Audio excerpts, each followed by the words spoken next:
ইসলামের রুকুনের মাঝে একটা রুকুন হইল হজ। বাঙালি হলে এই ফরজ রুকুন যে পরিবর্তন করে দিয়েছে।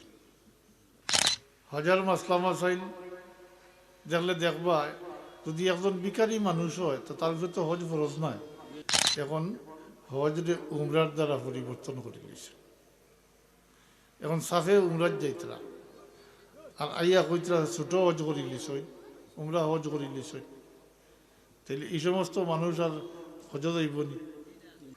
মাসলা আমি কইয়ার না, সমাধান আপনারা দিবা। আমি আপনারা একটা প্রশ্ন করি, আর মাগরিবর নমাজ পড়ছেন না, সামনে এশার নমাজ, এশার ফরজ করা খাত ও 4 রাকাত ফরজ বাদ দিয়া 20 রাকাত সুন্নত পড়লে হইবনি,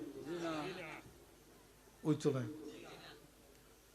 তো আপনারা ফয়সালা দেউকা, হজ হইল ফরজ আর উমরা হইল সুন্নতে মুআক্কাদা। দায়িত্ব সম্পর্কে কইয়ার আর কিন্তু আল্লাহর হক আছে, বন্দার হক আছে, মা বাবার হক আছে, আত্মীয়তার হক আছে, মাতই না প্রতিবেশীর হক আছে। আপনারে আল্লাহ দৌলত দিছেন, জানিয়া রাখুন জানি আপনি মহাপরীক্ষাত পড়ে গেছেন।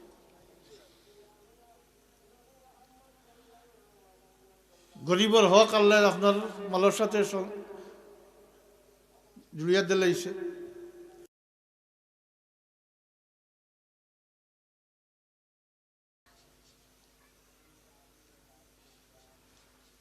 আর আমরা লাগি আলাদাভাবে আল্লাহ জায়গা নির্ধারিত করে রাখছেন, শর্ত মোতাবেক এই সমস্ত জায়গাত উবাইলে সমস্ত জিন্দগির গুণারে আল্লাহ মাফ করে দিলেন। শর্ত আছে। এক জায়গা হইল আলফার ময়দান, এক জায়গা হইল কৌকা আলফার ময়দান। হাজি সাহেব অকল জানেন আলফার ময়দান। আলফার ময়দানের উপস্থিতির নাম হইল হজ।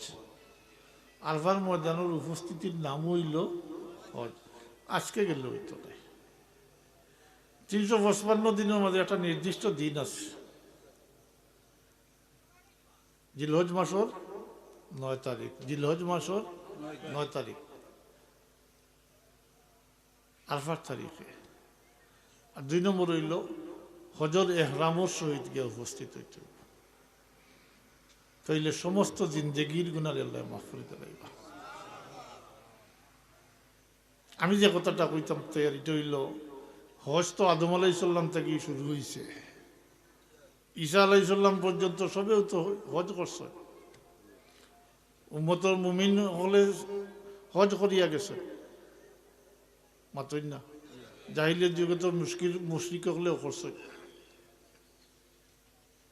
হজটা বন্ধ হয়েছে না। কিন্তু আলফার ময়দানের এই ফজিলত তো আল্লাহ অন্য কোন নবীর উম্মতরে দান করছে না। এটা তো এই উম্মতর লাগে। মূল কারণ হইল আল্লাহ তার নবীর উম্মতরে চাই দুনিয়া থেকে পাক সাফ করিয়া নিতা।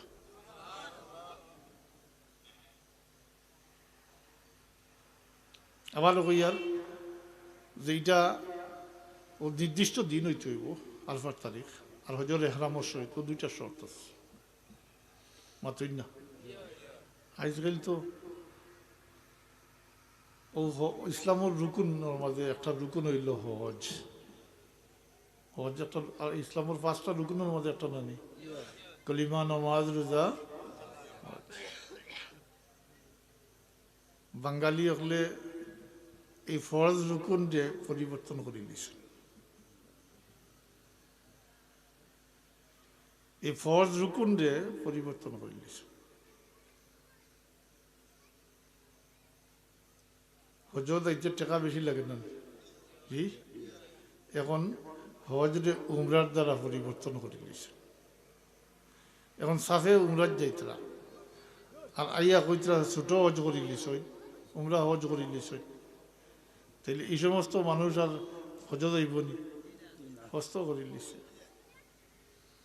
হাজি সাহেব বলে কইতরা মাসলা আমি কইয়ার না, সমাধান আপনারা দিবা। আমি আপনারা একটা প্রশ্ন করি, আর মাগরিবর নমাজ পড়ছেন না, সামনে এশার নমাজ, এশার ফরজ করা খাত ও 4 রাকাত ফরজ বাদ দিয়া 20 রাকাত সুন্নত পড়লে হইব নি? ওই তো নাই। তো আপনারা ফয়সালা দেউকা, হজ হইল ফরজ আর উমরা হইল সুন্নতে মুআক্কাদা। উমরা হইল সুন্নতে মুআক্কাদা। তো সুন্নতে মুআক্কাদা দ্বারা ফরজ আদায় হইব। তো পরিবর্তন করছেন না, কেউ কারো জিকার করেনি, মাথায় নি না, নিজের ইচ্ছা মতো, নিজের ইচ্ছা মতো চলে। ফরজ রুকুন এটা উমরা জানেওয়ালার মাঝে বহুত মানুষের উপরে হজ ফরজ নাই, সব করি যায়। অনেক ক্ষেত্রে দেখা যায় আত্মীয় স্বজনের সাহায্য সহযোগিতা করে যায়, কিন্তু ব্যাপারটা তো ঘটি যায় অন্যদিকে। হাজার মাসলা মাসাইল দেখলে দেখবা, যদি একজন বিকারী মানুষ হয় তো তার উপরে তো হজ ফরজ নয়। জি না, এই মক্কা শরীফ সম্পর্কে হয়ে অবগত নয়, কিন্তু বিক করি করি গিয়া যদি আল্লাহর ঘরের সামনে উপস্থিত হয়ে যায় তার উপরে হজ ফরজ হয়ে যায়।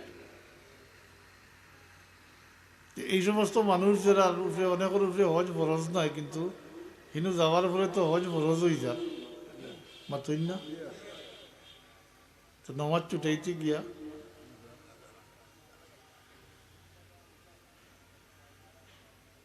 তো হাজিরিন ওয়ালভার ময়দানও গেলে আল্লাহ সব জিন্দগির গুনাহ মাফ করে দিলেন, তবে হকুল এবাদ যেটা মানুষের হক যেটা, এটা আল্লাহ কখনো মাফ করেন না। কোনো মানুষের হক তাকিয়ে থাকে যদি, এটা আল্লাহ মাফ করেন না। আল্লাহর হক যা কিছু করবা সব আল্লাহ মাফ করে দিলেন। এমনকি আমল কার কতটুকু আছে এটার কোনো প্রশ্ন বা এটার কোনো দর্তব্য বিষয় নাই, কেউদিকেই তো নাই কতটুকু আমল আছে, কার গেছে আল্লাহর দরবারও আইয়া হাজির হয়েছে আমানা কিতা কতটুকু না। এখানে উপস্থিতি মালিকর ডাকো সাড়া দিয়ে গিয়ে উপস্থিত, ওটা উপস্থিতিটাও মূল বিষয়।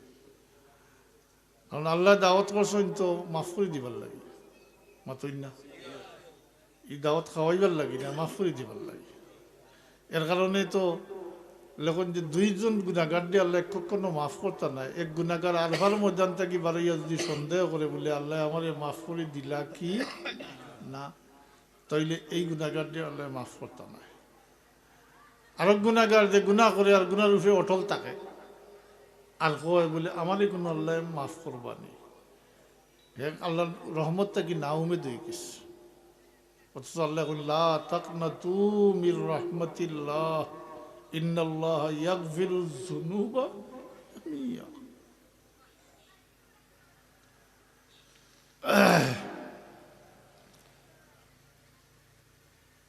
আজ যদি আমরা মুসলমান হিসাবে ও হকুল এবাদ যেটা মুখতসর কইলাম, যদি ওটা আমরা জানা থাকতো এবং এটার উপরে আমল থাকতো, তাইলে আমরা অবস্থাটা এরকম হইল না। অনেক মাতই না, হকুল এবাদ আল্লাহ মাফ করতো না, ও কথা জানার পরে আর কারোর মারতে পারবানি, আপনি কারো মাল আত্মসাৎ করতে পারবানি বলে এটা তো আল্লাহ মাফ করতে না। কারোর বেজ্জত বেহুরমত করতে পারত না, কারোর কুৎসা অর্থাৎ গিল্লা গৈফত করা, এটা আমরা অনেক সময় চষমপুষি করি, ওইটার কোনো গুরুত্বও দিই না। এই অভ্যাস হলরও আছে, গফসপ করতে করতে গিয়ে অন্যর গিল্লা গৈফত করেন, এটাও একদিকে কবিরা গুনার, একদিকে হকুল ইবাদর মধ্যে এটা সামিল হয়ে যায়। একদিকে কবিরা গুনাহ আর একদিকে হকুল ইবাদর মধ্যে এটা সামিল হয়। আর যার গোপন জিনিস প্রকাশ করছেন, আইবরে প্রকাশ করছেন, তার শর্মিন্দা হয়েছে না, মানুষের কাছে লজ্জিত হইব না, তার মুখ ছোট হইব না, তার হক নষ্ট করছে না। এটা আলবার ময়দানও একবার নাই, 100বার গেলেও এটা আল্লাহ মাফ করতে নাই। ওলো উদাহরণ লইয়া বউকা যে এটা আল্লাহর হক নাই, বন্দার হক। আল্লাহর হক যা কিছু করবো আল্লাহ সব মাফ করে দিলে, কিন্তু কোনো বন্দার হক থাকলে আল্লাহ মাফ করতে নাই, এটা কোনো ধরনের হস্তক্ষেপ করতে নাই। এটা বন্দার হক বন্দার উপরে ছাড়ি দিবা। এ কারণে হজর আদব 8টা লেখছেন, 8টা আদব। নামাজের বেলায় তো আমরা জানি আহকাম আলকাম 13 ফরজ, জি, বাইরে 7, মাতই না। এটা নমাজ নাই, কিন্তু নমাজের লাগি জরুরি। হজর লাগি আদব হইয়া লেখছেন 8টা, এর মাঝে একটা হইল যদি আপনি হজর ইরাদা করার পরে খুব ভালো করে চিন্তা ফিকির করে দেখতা অন্য কোনো মানুষের হক থাকিয়া থাকেতে এটা আলফার ময়দানও গেলে মাফ হইত নাই, এটা অনশেষ করতে হইব। এটা অনশেষ করতে হইব।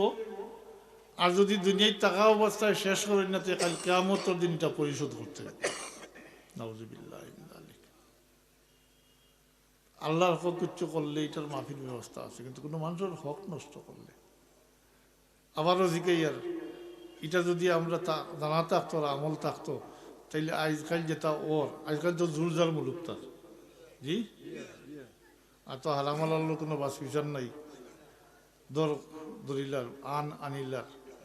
তবে কথাটা হইল ইটার থাকি তো কিছু সবক নেওয়া দরকার আসলো, যে যারা মারা যান ইটা করুন, যারা এরা কবর যাইতে সময় কিছু নেইনি, তো বাকি আল্লাহ কিছু সতর্ক হওয়ার দরকার আসলো না নি বলে এটা তো কেউ লইয়া যাইতে পারে না।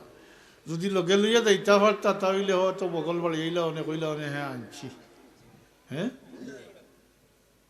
বাকি আল্লাহ তো দেখিয়া তাই সতর্ক হওয়া দরকার, সবক হাসিল করা দরকার বলে। অত বড় প্রভাবশালী আসলা, অত জালিম নাইলে অত প্রভাবশালী ক্ষমতাশালী, জি, তাই তো কিছু লইয়া গেল না, সে তো আমিও তো যাইব কিছু লইয়া যাইতাম পারতাম না, তাহলে তো সতর্ক হওয়ার দরকার নেন, জি। কিন্তু আজকাল তো এটা তো মুসলমানের ভিতরে, কিন্তু তা আমরা জানি নি আজকাল হকল আবাদ কিতা, এটা আল্লাহ মাফ করতে নাই। দুনিয়ায় শেষ করেন না, কাল কিয়ামতের দিন পরিশোধ করতে হইব। কিয়ামতের দিন থাকবো নি স্থাবর অস্থাবর কোনো সম্পত্তির সাথে, যত টেকার মালিক হোক, যত দ্বন্দ্ব দৌলতর মালিক হোক, স্থাবর অস্থাবর, এটা তো কবর লইয়া দিতে পারতাম না, জি। এলাই আয় কথাটাও জানিয়া রাখো, মানুষ মারা গেলে কবর পর্যন্ত 3টা জিনিস যায়। কটা? কটা? 2টা ওয়াপুসাই হয়, ফিরতেই হয়, একটা থাকে। এটার নাম হইল আমল, এটার নাম হইল আমল। আর আমরা দুনিয়াতে আবার একটা উদ্দেশ্য হইল আমল করা, আখিরাতের সামানা তৈরি করা। খালি এটা নাই, খালি যে আমল করবার লাগে তা নাই, পরীক্ষাও আছে, পরীক্ষা দিতা। আল্লাযী খালাকাল মাউতা ওয়াল হায়াতা লিয়াবলুয়াকুম আইয়ুকুম আহসানু আমালা, পরীক্ষাও আছে। পরীক্ষার বিভিন্ন বিষয় আছে, আলাদা আলাদা পরীক্ষা আছে। মনে পড়ল কইলে যে উম্মতে মুহাম্মদী দায়িত্বশীল এবং পরীক্ষা দিতে হয়, মর্যাদা হাসিল করতে হয়। একটা উদাহরণ দিয়ার, উদাহরণ মানে এটা তো মানে কিচ্ছা নাই, বাস্তব দায়িত্ব সম্পর্কে কইয়ার আর কিন্তু আল্লাহর হক আছে, বন্দার হক আছে, মা বাবার হক আছে, আত্মীয়তার হক আছে, মাতই না, প্রতিবেশীর হক আছে। আপনারে আল্লাহ দৌলত দিছেন, জানিয়া রাখুন জানি আপনি মহাপরীক্ষাত পড়ে গেছেন।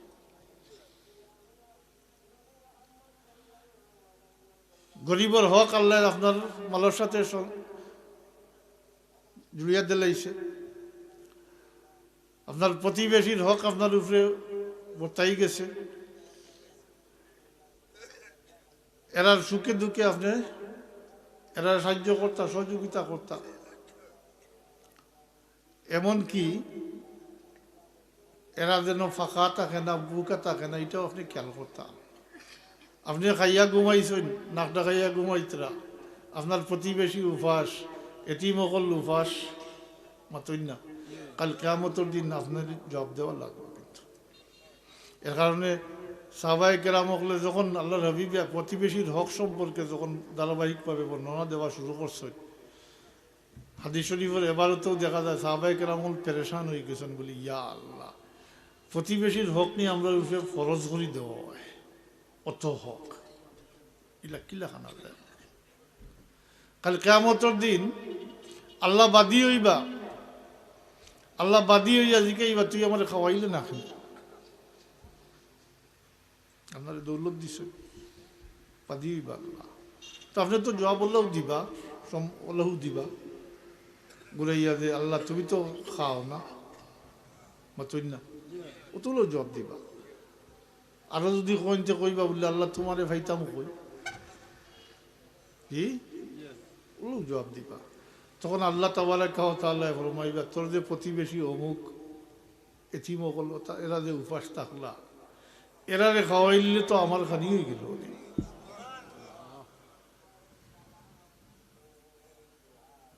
পরীক্ষা আছে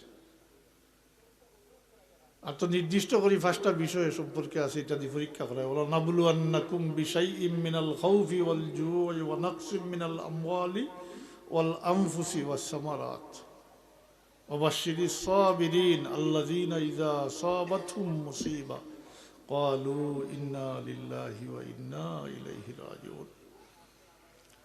যাই হোক, যে কথা কইছিলাম আসলো যে তাই মনে রয়েছেন 3টা জিনিস যায় খবর, 2টা ওয়াপুসাই হয়, একটা সাক্ষে তাকে এটা হইল আমল। আর আমরা দুনিয়াতে আইসিও আমল করবার লাগে, কারণ দুনিয়ার জিন্দেগি মখতসর হইলেও ওটার মূল্য বেশি, কারণ এখান থেকে যে অন্য জায়গায় ট্রান্সফার হইমো আরও অবস্থাত গিয়ে আমরা পড়মু, কিন্তু কোনো আমল করা আমরার পক্ষে সম্ভব নাই। জিন্দেগিটা কিন্তু বহুত লম্বাত আছে, আমরা বহুত লম্বা, আপনি হিসাব মিলাইতে পারতেন না। তো আমলি জিন্দেগি দুনিয়ার জিন্দেগি এর লাগে দুনিয়ার জিন্দেগি যদি কমও হয় 60-70-80 বছর, এটার মূল্য বেশি, এটার মূল্য বেশি, কারণ অনু আমল ও মানুষের কবর পর্যন্ত যায় 3টা, এর মাঝে আওলাদ যায়, মালও যায় আর আমলও যায়। আওলাদও ফিরত আইন এক সময়, আইন না আইন যত খান দৌকা জি মাটিত গড়াগড়ি করুকা এক সময় আইয়, মালও আইয়, তবে মালে বিদায় লইয়া মাতুন না, মালে বিদায় লয়, কিন্তু মালে ইমরিতরে উদ্দেশ্য করিয়া কয় যে এতক্ষণ আমি তোমার মিল্কিয়তে আসলাম, তুমি নিজের লাগি যা খরচ করছো তো করছো, আর আল্লাহর রাস্তার যা করবাই তা সামনে গেলে পাইবাই, আর এখন আমি তোমার মালিকানা দিন নাই, আমি অন্যর মালিকানা দিন হয়ে গেছি, অতএব আলবেদা আলবেদা, তুমি বিদায় আমিও বিদায়, তোমালেও যাই গিয়া একমাত্র আমল থাকে। তা কাল কিয়ামতের দিন পরিশোধ করতে তো আমল ছাড়া কিচ্ছু নাই, যে আমল সংক্ষেপ করিলি আর আজানোর সময় মনে হয়ে গেছে। তো 5 মিনিট আছে, একমাত্র আমলটাই পরিশোধ করতে হবে, আমল ছাড়া কিচ্ছু নাই। মুশকিল হইল আমল যদি আমলে কুলায় তো দিবা, আর আমলে কুলায় না যদি তাইলে তো মুশকিল হয়ে যাব, বলে আমার নাই কিতা করতাম, ইউজর গ্রহণযোগ্য হইতো নাই। তখন এই দাবিদার ব্যক্তির দাবির সমপরিমাণ গুনাহ খাতা তান গাঢ় সাফাই দেওয়া হয়ে যাব, রেহাই হইতো না। এর কারণেও কই যে আমল যদি কম হয় আপনি হেফাজত করে রাখতে পারেন তো এটাই ফায়দা দিব, আর বহুত আমল করিয়া যদি ঋণদার বনিয়া যায় নাকি ঋণগ্রস্ত হইয়া, তাইলে অন্যের ঋণ শোধ করতে করতে নিজের তবিল খালি আসতে পারে, মাতুন না। আমরা আমল চুরি হয়ে যাব, আমল চুরি হয়ে যায়, ডাকাইতে নিয়ে গিয়া, ডাকাইতেছ না একটা জি ডাকাইতে লিয়ে যায় গিয়া, ও যে কইলাম গিল্লা যেটা এই অভ্যাস তো আসে, নমাজ পড়ি বারইলা বাড়িয়া গসব আরম্ভ করলা, সময় কাটতো করি মাতুন না করই, এরপরে অমুকর গিল্লা হুমুকর গিল্লা, গোস্ত একতিলে শেষ হয়ে গেল, এরপরে বাকি সময় কিলা কাটতো, ও তো গিল্লা গৈপত করলা, ও যে আমল করিয়া ভালো হয়েছে নমাজ পড়ি, এটা তো নিজের হাতে বরবাদ করিল্লা। নেক আমল দ্বারা গুনাহ মাফ হয়, আর এই সমস্ত গিল্লা গৈফত খুৎসার দ্বারা আমল বরবাদ হয়ে যায়। হেফাজত করে রাখা মুশকিল। হেফাজত করে রাখতে পারলে কমাইলেও কমাইল। আরেক কথা সাথে সাথে জানিয়ে রাখুন, জানি আল্লাহ আমি তোমার বন্ধা ভালো রেখই আর আমারে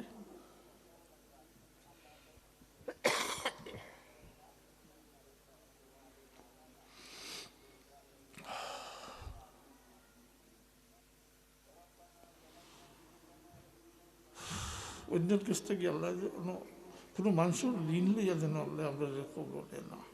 আল্লাহর কাছে পানা সওয়াল, আল্লাহর কাছে পানা সওয়াল। অন্যের ঋণ আল্লাহর হকটা কি অগ্রগামী হয়ে যায়। খালি এটা না, আরও কিছু ব্যাপার আছে দেখা যায় আল্লাহর হকটা কি বন্দার হক অগ্রগামী হয়। এর মাঝে মা বাপের হক হতো আল্লাহর হকটা কি অগ্রগামী হয়ে যায়, মতই না? জি, এখন আর সময় নাই। এটা তো ওয়াজও সবসময় মনে অস্করিন আল্লাহ তালা আনুর ঘটনা। কারণ তো একমাত্র মার কারণে হতে যে আল্লাহর হবিবের দরবারও হাজির হইতে পারছেন না, সাহাবিয়তর দরজা হাসিল করছেন না, কিন্তু মার হক অগ্রাধিকার আসলো, মতই না? যেহেতু বিকল্প কোনো ব্যবস্থা আসলো, এর কারণে হজর মাসলা তো দেখবা ফরজ হয়েছে তো ফরজ আদায় করতা, যদি এলে গুণাগার হইবা। কিন্তু যদি এরকম কোনো পরিস্থিতি হয় বলে আপনার মা বাপ আছেন বা একজন অসুস্থ, কোনো বিকল্প নাই, আপনি গেলে মা বাবার কষ্ট হইব, তাইলে আপনি দেরি করতে পারেন। এই অসুবিধা যতদিন দেরি দূর হয়েছে না, আপনি দেরি করতে পারেন, আপনি কোনো গুণা হইতে না। হজ আল্লাহর হক না নি, আগে হইয়াছে আইনো মার হক বা বাপর হক, অগ্রাধিকার হয়ে গেল রানি মার বাপর হক, মাতই না? এটা মুর্দিগানো কোন লাগি আমি আর এদিকে যাইয়া না, ওখান তা কইয়া শেষ করি। মুর্দিগানো কোন লাগি কোনো কিছু করিয়া, অর্থাৎ কোনো নেকা আমল করিয়া বসিয়া দিয়া দোয়া করলে এটা দোয়া কবুল হয়, মাতই না? মাঝখানে একটা হিলা হয়ে যায়, একটা করিনা সৃষ্টি হয়, আর আল্লাহর দরবারও তাকে মাফি হাসিল করা যায়। কি কি আমল করা যায় পয়লা তো কইছি, এটা পয়লা কইছি খেয়াল করছেন কিনা, যেখানে লাগি মাগফিরাতুর দোয়া সবচেয়ে উত্তম দোয়া করা। তবে অন্যান্য আমলের মাঝে সৎকা খয়রাত আছে, ও সিন্নি সালাত করেন, মানুষের খাওয়াইন, উদ্দেশ্য নিয়ত থাকতে হইব এই যে মানুষের খাওয়াইলাম যে সবটা, ওই সবটা আমার মাভর রুফি বসে দিলাম, সবরেসানি করতে হইব। মা বাপ মারা গেলে কুরবানি করেন, মাতই না? জি, মা বাপ মারা গেছেন, হজ করছেন না, উমরা করছেন না, ওলাদে হজ করেন, উমরা করেন। জি, শারীরিক ইবাদতের মাঝে যেমন নামাজ, কোরআন, নামাজ, রোজা, কোরআন শরীফ তিলাওয়াত করা, দুরূদ শরীফ, জিকির আজকার, এই সমস্ত করিয়া সব মুর্দিগা নকলের রূপে বসিয়া দেওয়া, বা যে কোনো নেকা আমল করিয়া মুর্দিগা নকলের রূপে বসিয়া দেওয়া, ওটা হইল ইসালে সব। এর দ্বারা মুর্দিগা নকল উপকৃত হয়, অর্থাৎ মুর্দিগা নকলের গুনাহ খাতা মাফ হয়। ও কারণে আমরা মুর্দিগা নকল লাগি মাগফিরাতুর দোয়াও করি, ইসালে সবর মহফিল করি। আল্লাহ বুঝার আমল করার তৌফিক দেখবা। আর মুর্দিগা নকল লাগি আমরা এটা সবসময় করতাম, একদিন নাই। আর বিশেষ করে জিয়ারতটা জারি রাখুন, জানি জিয়ারত করলে তো অন্তত 3বার কুলহুয়াল্লাহ পড়েন জানি। আমল যদিও কম, কিন্তু সবর দিক দিয়ে তো 3বার কুলহুয়াল্লাহ পড়লে এক কোরআন শরীফের খতমর সব হয়ে যাবে। আল্লাহ আমরা মুর্দিগা নকল লাগি ইয়াদ করবার তৌফিক দান করুক। বিশেষ করে মা বাবার লাগি ইয়াদ করবার, হ্যাঁ, প্রত্যেক আওলাদরে আল্লাহ এই সুবুদ্ধি দেখা এবং মা বাপরে ইয়াদ করবার তৌফিক দেখা। আর সাথে সাথে শয়তানের ওয়াসওয়াসার দুকা থেকে আল্লাহ আপনাদের হেফাজত করে রাখুক। ওমা আলাইনা ইল্লাল বালাগ ওয়া আখিরু দাওয়ানা আলহামদুলিল্লাহি রাব্বিল আলামিন। সাল্লাল্লাহু আলা সাইয়্যিদিনা ওয়া মাওলানা মুহাম্মদ ওয়া আলা আলিহি ওয়া আসহাবিহি ওয়া সাল্লাম। সাল্লাল্লাহু আলা সাইয়্যিদিনা ওয়া মাওলানা মুহাম্মদ ওয়া আলা আলিহি ওয়া আসহাবিহি ওয়া সাল্লাম। আল্লাহুম্মা আমিন।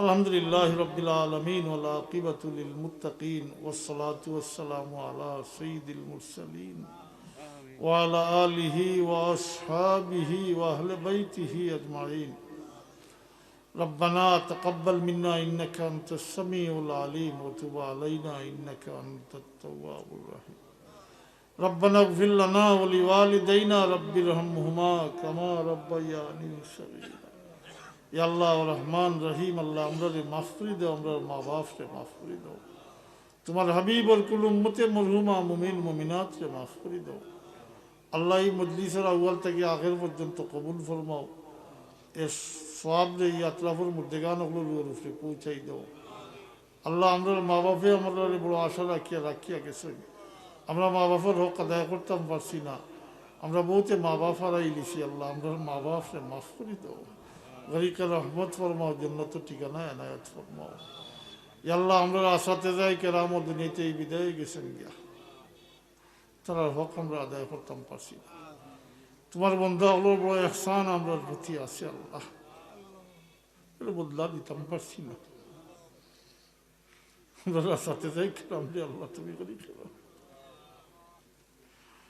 আর দয়া করি বাচ্চা কাচ্চা দিছো আল্লাহ আমরা বাচ্চা ইন্তরে হেদায়ত নসিব ফরমাও আমরা লাগি নেকি ইয়াদগার হিসাবে সদকায়ে জারিয়া হিসাবে কবুল ফরমাইও আমরা যেখানে যে অবস্থায় রাখো তোমার গোলামি নসিব ফরমাইও ইমানের উপরে সাবিত কদম রাখিও আমরা রিজেকের মাঝে খয়র বরকত নাজিল ফরমাইও আল্লাহ হালাল রুজির মাঝে হালাল তিজারতের মাঝে খয়র বরকত নাজিল ফরমাইও আমরা আসমানি জমিনি বলা মুসিবত থেকে হেফাজত করে রাখি আমরা জাহিরি বাতিনি বিমার থেকে আমরা শিফা এনায়েত ফরমাই ربنا تقبل منا إنك أنت السميع العليم وفوض أمري إلى الله إن الله بصير بالعباد بفضل سبحان ربك رب العزة عما يصفون وسلام على المرسلين والحمد لله رب العالمين السلام عليكم